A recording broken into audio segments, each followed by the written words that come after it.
Bonjour à tous, j'espère que vous allez bien, c'est Thibaut de la société DM Trading et aujourd'hui une nouvelle vidéo sur la pédagogie sur les marchés financiers. Je vous l'ai dit, on met les bases, depuis quelques vidéos, on met les bases de la structure et puis après on va monter rapidement en difficulté, en niveau pour essayer d'avoir une méthodologie complète.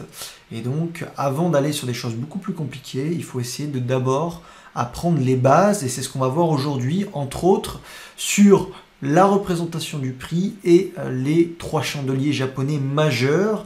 Et on va aller voir derrière tout ça quelle est la psychologie des intervenants. Et puis dans d'autres vidéos, on ira voir l'offre et la demande et plein d'autres sujets, des indicateurs qu'on a créés à DMT, notre méthodologie qu'on utilise sur le marché action. Mais voilà, aujourd'hui on commence sur le prix, en tout cas une partie du prix, avec la représentation du prix, et on commence tout de suite par les chandeliers japonais. Avant de commencer, je vous invite à laisser un petit like, ça me fait toujours plaisir, à me motiver à faire ces quelques slides tous les lundis matins pour vous apprendre, si possible, quelques notions de base. Et puis, plus tard, on ira essayer de construire une méthodologie complète. Donc, un petit like, ça me fera extrêmement plaisir. Les chandeliers japonais. Donc, que sont les chandeliers japonais? Alors, en anglais, ça se dit candlestick, ok, et c'est un type de graphique qui est utilisé pour représenter une variation du prix, une variation du cours. Donc l'évolution pendant une période donnée est représentée par une bougie constituée de cette façon-là. Donc pour une bougie haussière, nous avons un corps de couleur verte, donc un rectangle vertical de largeur fixe va joindre le cours d'ouverture, donc ce cours juste ici, au cours de fermeture qui est celui-là.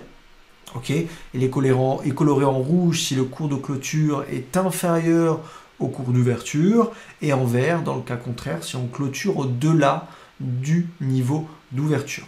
Donc simplement sur une période donnée, vous avez un chandelier japonais qui va vous donner la tendance de la période. Admettons que ce soit en journalier, ce chandelier vert va vous donner le biais, le flux sur la journée. Est-ce qu'on a clôturé à la hausse? Est-ce qu'on a clôturé à la baisse? Est-ce qu'on a clôturé sur notre niveau d'équilibre?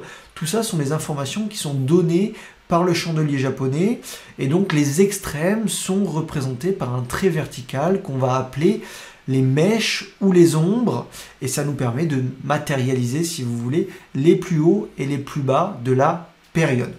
Donc les chandeliers japonais, c'est l'affichage, la représentation du prix la plus couramment utilisée sur les marchés financiers et elle est très intéressante puisqu'on peut trouver la psychologie qui se cache derrière différents types de chandeliers japonais et donc voir si c'est plutôt les acheteurs qui ont la main ou les vendeurs ou si un équilibre a été trouvé. Donc voilà, les chandeliers japonais sont une représentation du prix possible et souvent la plus utilisée. Alors on se demande souvent quel type de graphique utiliser, quelle représentation du prix utiliser. C'est une question qui est légitime quand on débute et même quand on évolue, puisque moi personnellement j'ai commencé avec les chandeliers japonais et puis au bout de quelques années je me suis dirigé vers les bar charts. Alors pourquoi finalement ce changement d'affichage? Et bien simplement je travaille énormément le prix, ok, et je trouve personnellement que sur le bar chart, qui est la deuxième représentation du prix la plus utilisée chez les traders, chez les investisseurs, que on peut avoir une meilleure lecture du prix, de l'action du prix, de la relation entre les vendeurs, les acheteurs, l'offre et la demande. Et je trouve cette lecture plus lisible. Donc c'est pour ça que j'ai évolué vers les bar charts. Alors ça dépend de chacun, je pense qu'on évolue tous au cours de notre carrière sur les marchés financiers. Je pense aussi que voilà, c'est une question d'affinité et donc moi je me retrouve beaucoup sur les bar charts qui me simplifient la lecture des marchés mais surtout qui me permet d'avoir moins de choses, moins de contenu sur mon graphique et donc ce qui va permettre d'alléger mes graphiques et mes écrans pour avoir une lecture beaucoup plus facile et beaucoup plus simple. Donc ça c'est mon interprétation, si vous voulez, mon expérience des bar charts, et c'est pour ça que j'ai pivoté vers cette représentation du prix il y a de ça 1 an et demi, je crois. Alors, les chandeliers japonais fonctionnent très bien, on arrive à détecter vraiment la psychologie des intervenants, mais voilà, je trouve que les bar charts sont encore plus épurés et plus propres que les chandeliers japonais. Donc, tout comme la bougie japonaise, le bar chart, c'est un type de graphique qui est utilisé pour représenter une variation du prix du cours des marchés financiers. Et donc l'évolution pendant une période est représentée par une barre constituée de deux petites barres, une barre d'ouverture et une barre de clôture. Donc vous avez un bâtonnet vertical complété par les deux petites barres horizontales de part et d'autre qui vont tout simplement vous matérialiser l'ouverture du prix sur la période et la clôture du prix sur la même période. Ok ? Donc, l'amplitude, la volatilité des cours est représentée par la longueur totale du bâtonnet. Ok ? Donc, si on prend cet exemple juste ici, le bâtonnet est suffisamment grand, c'est un grand bâtonnet, et donc ça nous montre la volatilité du marché sur la période. Par contre, l'ouverture à gauche nous montre que on a ouvert plus haut que le bas qu'on a matérialisé juste ici. Okay, donc on a réalisé un plus bas sur la séance qui est plus bas que l'ouverture. Et puis le prix est monté, légèrement redescendu juste avant la clôture et on a clôturé à ce niveau-là. Okay, donc on voit qu'on a les extrêmes qui sont les plus hauts et les plus bas de la période et les bâtonnets de part et d'autre, de gauche et de droite, sont l'ouverture à gauche et la clôture à droite. Inversement pour le bâtonnet baissier, okay, l'ouverture se fait à gauche en haut et la clôture se fait en bas à droite. Okay. Vous pouvez rajouter différentes couleurs, rouge, bleu, noir, bleu, violet, ou tout simplement ne pas mettre de couleur pour éviter que la psychologie vienne vous impacter sur les petites variations des prix. Et donc, vous pouvez les laisser uniformes. Ça vous permet de vous concentrer sur ce que fait le prix et pas sur des couleurs qui peuvent vous induire en erreur. Donc, le bar chart, c'est pour moi la représentation du prix parfaite. Alors, malheureusement, on peut difficilement l'intégrer avec des indicateurs du type Bollinger ou du type Ishimoku. Je trouve que ça fait trop chargé. Je ne sais pas ce que vous en pensez, dites-le moi en commentaire. Mais le bar chart se suffit à lui-même, je pense.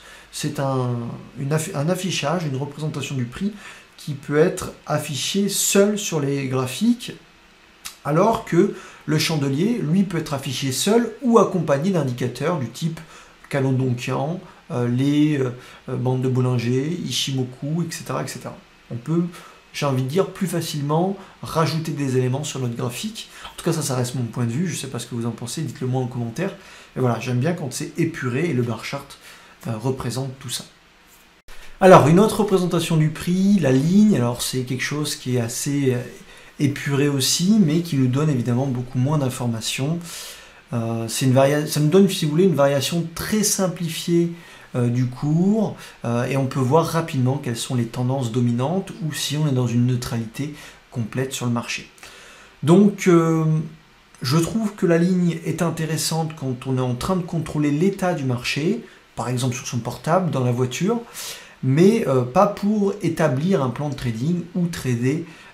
C'est pas impossible, mais je trouve que les informations données par cette représentation du prix, qui est la ligne, sont beaucoup trop faibles et ne permettent pas d'avoir une analyse technique suffisamment poussée pour mettre un scénario, un plan de trading en place. Mais voilà, ça permet d'un seul coup d'œil de visualiser la tendance dominante. Et donc sur le portable, ce que j'ai sur les crypto-monnaies, par exemple, je regarde souvent ce qu'elles font au cours de la journée, même si je ne suis pas devant les écrans, et j'ai cette variation en forme de ligne qui me permet de voir rapidement quel est l'état du marché, comment il se comporte grossièrement. Donc voilà, la ligne, je pense que c'est plutôt pour contrôler l'état du marché plus que pour trader, même si, encore une fois, en trading, tout est possible. Et tant que vous avez trouvé votre façon de trader qui vous correspond et qui vous permet de générer des profits, tant mieux, c'est le premier objectif qu'il faut rechercher sur les marchés. Donc voilà pour la ligne. Simplification du prix pour repérer les mouvements dominants sur les marchés. Avant-dernière représentation du prix majeur, Akenashi, donc ça utilise les moyennes de cours pour indiquer le mouvement de prix moyen d'un actif. Alors je ne sais pas si vous avez eu l'occasion de trader avec ou d'analyser avec, mais c'est assez étonnant je trouve. C'est un type de prix que j'ai pas forcément l'habitude de trader. J'ai eu tradé un petit peu avec sur les indices à mes tout débuts, mais c'est assez étonnant puisque ça... Si vous voulez, l'information elle est assez délicate à détecter. Je trouve qu'on peut avoir des difficultés pour lire le prix de façon précise, je parle, détecter les variations, la réaction des vendeurs et des acheteurs, puisque c'est un affichage qui est finalement lissé.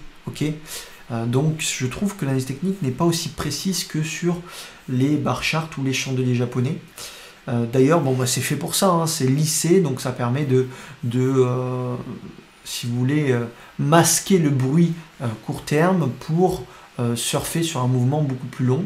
Et donc ça matérialise un mouvement dans sa globalité et pas les ondulations dans ce mouvement-là, ce qui donc indique un lissage. Mais ça nous permet, si vous voulez, de détecter, d'avoir une lecture plus simple des tendances. Voilà, et donc ça nous permet aussi d'éliminer tout ce qui est le bruit, ce que je vous disais juste avant.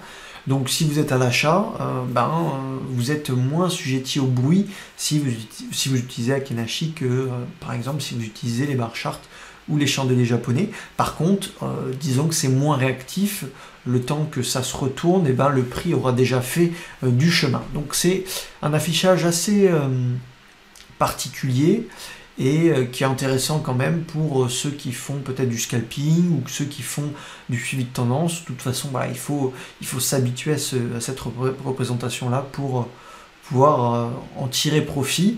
Donc pour moi, c'est une représentation lissée qui permet de tenir des tendances sans écouter le bruit.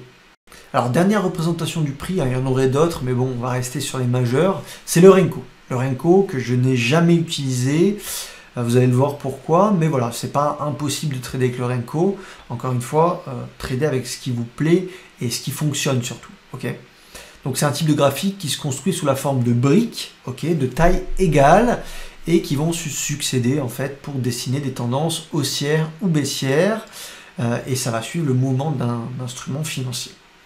Alors là aussi, c'est un peu comme le Akenashi, je trouve que l'information est très grossière et que c'est difficile d'avoir une analyse du prix correcte et de maîtriser cette action du prix puisque c'est pas un chandelier japonais, c'est des briques et donc je trouve que la lecture n'est pas suffisamment précise. Mais par contre, c'est comme Akenashi, ça permet une lecture des tendances dominantes et voilà, donc ça permet de peut-être trader des gros mouvements. Maintenant, on n'aura pas une aussi bonne réactivité qu'avec le chandelier japonais ou les bar charts. Également, sur le Renko, ce que j'ai vu, c'est que ça peut envoyer des faux signaux avec le changement rapide de la couleur de la brique, c'est-à-dire qu'on peut avoir une brique verte, et puis d'un seul coup, si le marché bouge beaucoup trop, elle va repasser rouge, même une fois clôturée. Donc c'est assez étonnant comme affichage de prix. On pourrait se dire quand on va sur le graphique que c'est simple, puisqu'on voit que du vert, que du rouge, que du vert, que du rouge. Il suffirait finalement de rentrer que sur une bougie verte pour capter le mouvement.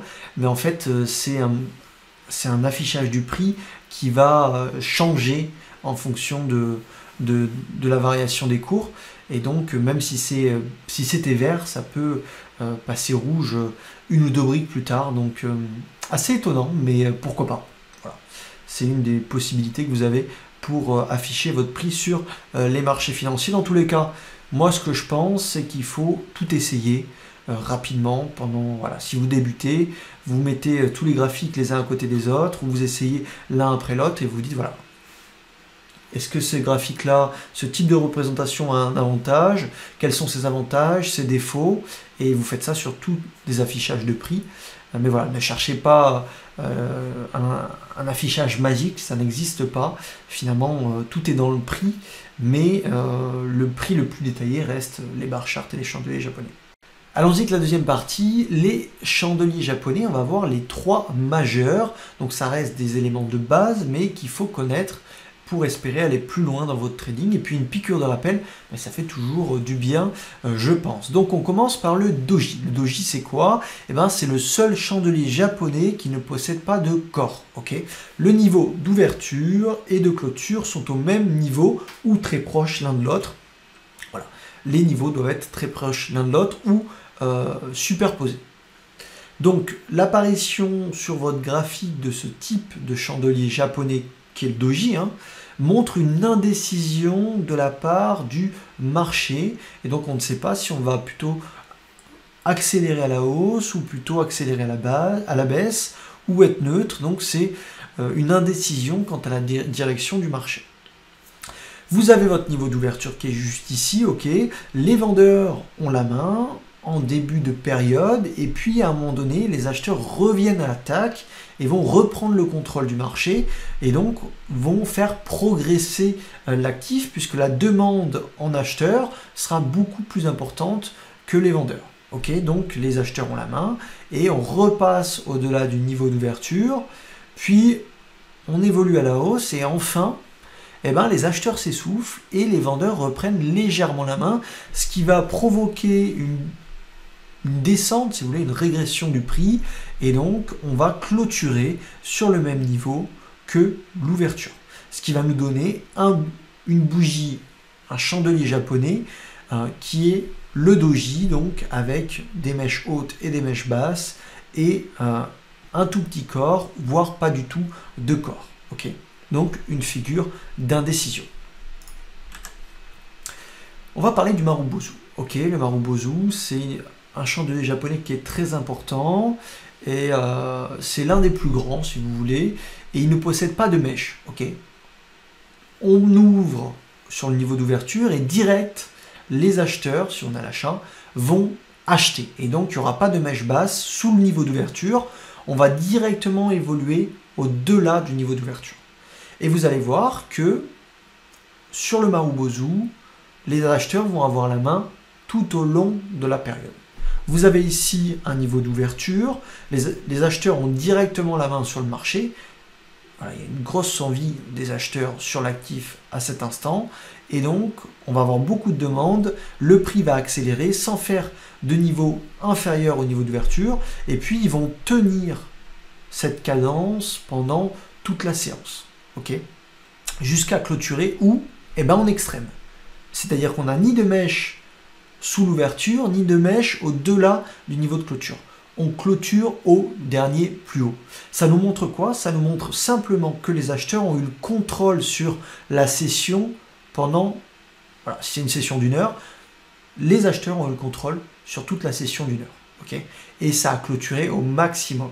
Et donc ça nous donne des convictions pour la séance d'après ou la période d'après, en se disant on a clôturé au niveau le plus haut, il y a de fortes probabilités pour que le marché continue d'accélérer juste après. Donc c'est ça un Marubozu. Ça nous donne des convictions. Ça nous montre un momentum, un mouvement puissant et donc un fort intérêt sur l'actif.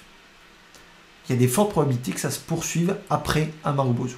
A l'inverse, vous avez un Marubozu baissier, c'est-à-dire qu'on ouvre ici et direct les vendeurs ont la main. Les acheteurs se font très faibles et très timides d'ailleurs, et puis les vendeurs vont intervenir. Ils vont avoir la main sur toute la séance, toute la période et clôturer en extrême. Ce qui va proposer du coup un Marubozu comme ceci, tout rouge. Donc le Marubozu, c'est un indicateur de momentum. C'est un chandelier japonais qui vous montre qu'il y a du momentum sur le marché et que tout le monde finalement est à sens unique. Et ça, c'est très bien pour avoir des convictions sur les marchés. Notre but à nous, investisseurs ou traders, en tout cas traders, c'est plus de mettre notre argent sur un actif qui est à sens unique. On ne va pas mettre notre argent où il y a une bataille entre les vendeurs et les acheteurs, on est dans un range et on ne sait pas qui va gagner. Donc, notre but, nous, c'est de faire de la performance et donc qu'on soit sur un marché à sens unique. Et le Marubozu en est le parfait exemple pour ce marché à sens unique. On ouvre, on ne fait pas de niveau inférieur et on monte toute la journée pour clôturer à l'extrême. Pareil à la baisse, on clôture à l'extrême, ce qui nous permet d'avoir des convictions sur le marché. Dernier chandelier japonais qui est très important et que j'affectionne beaucoup, c'est le marteau. Okay, alors c'est pas une stratégie à part entière, même si ça pourrait être le cas. Moi je l'utilise pas personnellement sur une stratégie toute seule, hein. J'utilise un ensemble d'éléments pour pouvoir trader, mais le marteau nous donne des indications assez importantes. Et donc c'est un chandelier japonais qui dispose d'une mèche 2 fois plus importante que le corps. Okay, c'est la caractéristique du marteau. Il peut être baissier ou haussier, vert ou rouge ou d'autres couleurs si vous le souhaitez. Mais voilà, ce marteau va vous donner des informations et ça va vous montrer quoi? Ça va vous montrer une forte reprise de la part du camp opposé. Admettons, on ouvre ici, ok, le marché est vendeur, donc les vendeurs ont la main pendant une bonne partie de la période ou de la séance, et puis à un moment donné, on va faire un V-bottom, souvent, avec les acheteurs qui reviennent fortement sur un niveau, par exemple. Donc ils vont revenir fortement jusqu'à dépasser le niveau d'ouverture et clôturer légèrement au-dessus. Et donc on voit qu'on a eu d'un côté des vendeurs qui étaient extrêmement présents, et puis les acheteurs sont revenus balayer tout ça d'un revers de la main pour repartir dans leur sens à l'achat, faire un V-bottom et dépasser le niveau d'ouverture. Et donc ça nous donne des convictions, ça nous donne souvent une information de retournement ou de momentum. Par exemple, on est dans une tendance haussière, ça corrige, et puis on a un marteau sur une moyenne mobile 50 ou sur un niveau de chiffre rond, et ben on peut penser que c'est un niveau de retournement, que le marteau va lancer ce retournement avec un V-bottom, si vous voulez, sur le niveau qu'on a cité, donc un chiffre rond ou une moyenne mobile. Donc ce marteau va nous donner des convictions sur la reprise du momentum de la part d'un camp, que ce soit le camp des acheteurs ou le camp des vendeurs. Ok, donc le marteau ici inversé, les acheteurs ont la main, et puis d'un seul coup les vendeurs reviennent fortement. C'est souvent le cas dans une tendance baissière, quand vous avez une correction et que les acheteurs reprennent un peu de poil de la bête, et puis on revient rappeler qu'on est dans une dynamique baissière, les vendeurs reviennent massivement pour finalement clôturer légèrement plus bas que le niveau d'ouverture, ce qui va nous donner un chandelier de ce type-là. Ok, le marteau qui est un chandelier très important et qu'il faut connaître. À mon sens, ce n'est pas une stratégie à proprement parler, mais c'est une lecture du prix qui est importante pour rajouter dans son panel et sa méthodologie pour intervenir sur les marchés. Voilà, j'espère que vous avez apprécié cette vidéo. Je sais qu'elle est longue, que c'est des éléments de base, mais comme je vous l'ai dit, encore une fois, on refait toute la structure avant d'aller vraiment sur des choses beaucoup plus complexes pour éviter que vous ne soyez pas perdus, pour rappeler les bases, pour que les débutants puissent aussi avancer, que ça plaise à tout le monde. On ira parler de screener, on ira parler de rotation sectorielle, on ira parler de lecture des volumes, du momentum, on ira parler de toute la méthodologie action que j'enseigne, en tout cas une partie, et puis on essaiera de mettre en place une méthodologie pour que vous puissiez intervenir sereinement sur les marchés, quel type de risque avoir, accepter la perte, etc., etc. Donc voilà, laissez un petit pouce bleu, ça me fait plaisir de vous faire des vidéos comme ça. Et puis je vous dis à la semaine prochaine pour une nouvelle vidéo. Bonne semaine à tous, et puis on devrait avoir une semaine sympathique. En tout cas, ça a bien ouvert aujourd'hui sur le marché américain, sur le marché français. Donc c'est plutôt cool. Salut!